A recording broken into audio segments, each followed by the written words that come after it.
BJP నాయకురాలు శ్రావణి సంచలన వ్యాఖ్యలు చేశారు.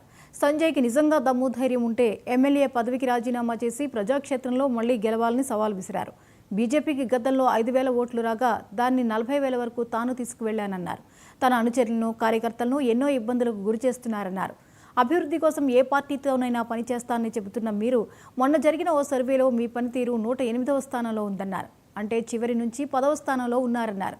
కాంగ్రెస్ సీనియర్ నాయకులు జీవన్ రెడ్డి మాట్లాడే మాటల్లో ఎలాంటి తప్పు లేదన్నారు.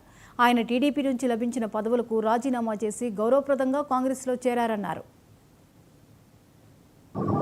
ప్రజలు అన్నారు కదా, ప్రజలు మీకు ఇచ్చిన స్థానం ఏంటండి? మొన్న ఒక సర్వేలో 108వ స్థానం, లాస్ట్ నుంచి 10వ స్థానం.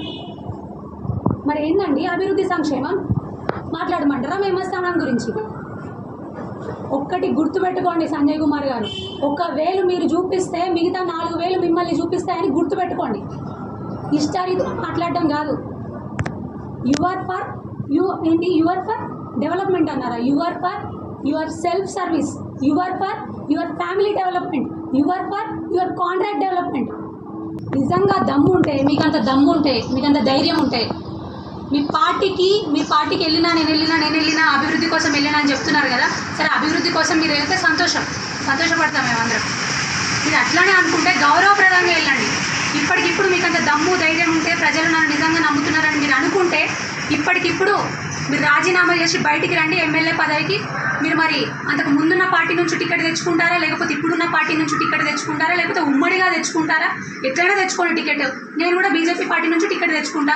రండి ప్రజాక్షేత్రంలో కొట్లాడను. నా కార్యకర్తల తోడుంది, వాళ్ళ అండ ఉంది. కొట్లాడదాం, రండి, చూసుకుందాం ఏ స్థానం వస్తుందో, ఎక్కడికి పోతున్నాం.